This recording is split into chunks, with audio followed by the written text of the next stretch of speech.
ये हैं सौरभ जोशी, इंडिया के नंबर 1 ब्लॉगर जिन्हें जान से मारने की धमकी दी गई। और फेमस यूट्यूबर सौरभ जोशी को उन्होंने धमकी दी है और 2 करोड़ रुपए की रंगदारी मांगी है 5 दिन में पैसा नहीं देने पर। और पहली धमकी मिली है उत्तराखंड के famous YouTuber Saurabh Joshi. YouTuber Saurabh Joshi को धमकी भरा लेटर मिला है। पर सौरभ को धमकी देने वाला सौरभ जोशी जिनको जान से मारने की कोशिश की गई। अब ये सब कैसे हुआ वो मैं आपको बता देता हूँ। दरअसल नवंबर 2024 की बात है। सौरभ जोशी को एक हैंड रिटन लेटर मिलता है। जब वो लेटर खोलकर पढ़ते हैं तो उसमें लिखा होता है कि हम लॉरेंस बिश्नोई गैंग से हैं। 2 करोड़ रुपए चाहिए। और सिर्फ यही नहीं, लेटर में क्लियरली ये भी लिखा होता है कि अगर पैसे नहीं दिए गए तो हम सौरभ जोशी और उनके फैमिली मेंबर्स को मार देंगे। 2 दिन पहले मैं कहीं बाहर से मार्केट से सोसाइटी के अंदर घुस रहा था शाम के टाइम पे। तब गार्ड ने मुझे एक लेटर दिया और उसके ऊपर लिखा हुआ था सौरभ एंड फैमिली, और उस पर लिखा था कि सिर्फ सौरभ ही ओपन करेगा इसको। तो मैंने कहा यार इतने सारे लेटर्स आते हैं, सब्सक्राइबर्स गिफ्ट भेजते हैं, लेटर्स भेजते हैं, तो उसमें ऐसा तो नहीं लिखा होता कि सिर्फ सौरभ ही खोलेगा, सिर्फ सौरभ ही पढ़े। उस पर लिखा सौरभ ही पढ़े।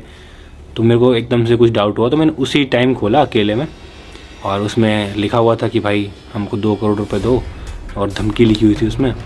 तो मैं देख के एकदम से मैं कहा ये क्या है, ऐसा तो कभी हुआ नहीं। अब जब सौरभ जोशी लेटर पढ़कर नीचे देखते हैं तो वहाँ पर एक सिग्नेचर हुआ होता है करण बिश्नोई का। साथ ही एक डेडलाइन भी दी जाती है, अगर 5 दिन के अंदर पैसे नहीं दिए गए तो अटैक पक्का ही होगा। अब देखो, एक नॉर्मल फैमिली ब्लॉगर जिसके फैमिली मेंबर्स पब्लिकली दिखते हैं, कौन नहीं डरेगा। जिसके बाद सौरभ जोशी तुरंत पुलिस को इन्फॉर्म करते हैं, बताते हैं कि उन्हें जान से मारने की धमकी दी जा रही है। फोन किया, मैंने पुलिस को बताया और उसके बाद फिर इन्वेस्टिगेशन शुरू हुई। मैं कुछ शॉर्ट में बता रहा हूँ। इन्वेस्टिगेशन शुरू हुई और पुलिस ने हमको प्रोटेक्शन भी दी प्रॉपर अच्छे से।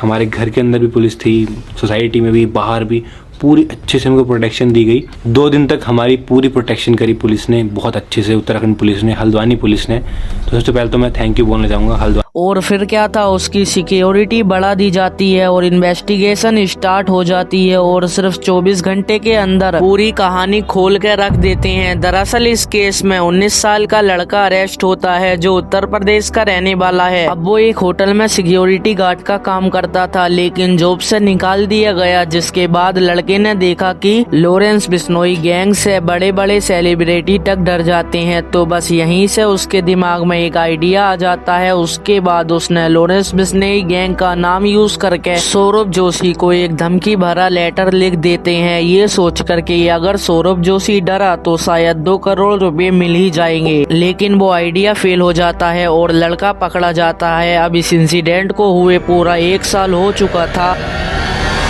लेकिन एक और धमकी सामने आ जाती है। 15/2025 को सौरभ जोशी की शादी में सिर्फ कुछ ही दिन बाकी थे, तब उन्हें एक और जान से मारने की धमकी दी जाती है। इस बार लेटर नहीं बल्कि एक ईमेल आता है और ईमेल में सीधी सिर्फ एक बात लिखी होती है, 5 करोड़ रुपए दो नहीं तो तुम्हें गोली मार दी जाएगी। अब इस बार धमकी बिश्नोई गैंग से नहीं बल्कि भाऊ गैंग के नाम से आती है। अब इस गैंग का लीडर बताया जाता है हिमांशु भाऊ, जिसे छोटा डॉन भी कहा जाता है। अब इस नाम के साथ पहले से ही एक्सटॉर्शन, किडनैपिंग और वायलेंस जैसे केसेस जुड़े हुए हैं। तब उसी यूट्यूबर को कोई अनजान ईमेल आता है। ईमेल में लिखा होता है 5 करोड़ दे दो वरना मार देंगे।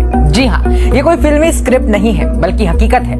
उत्तराखंड के हल्द्वानी के रहने वाले पॉपुलर यूट्यूबर सौरभ जोशी एक बार फिर गैंगस्टरों के निशाने पर आ गए हैं। इस बार धमकी देने वाला कोई और नहीं बल्कि लॉरेंस बिश्नोई का जानी दुश्मन हिमांशु भाऊ गैंग है।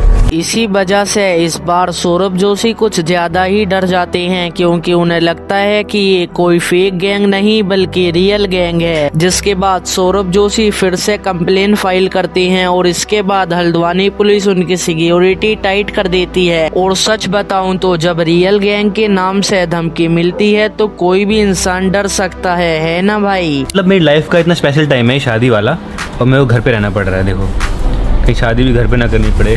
जिसके बाद पुलिस इन्वेस्टिगेशन शुरू कर देती है, ईमेल ट्रेस किया जाता है और जो भी टेक्निकल प्रोसेस होता है वो सब किया जाता है। और अब तक जब तक मैं ये वीडियो बना रहा हूँ अभी तक कोई भी कंफर्मेशन नहीं मिली है। ओवरऑल देखा जाए तो ये केस अभी इन्वेस्टिगेशन में है और फाइनल सच अभी आना बाकी है।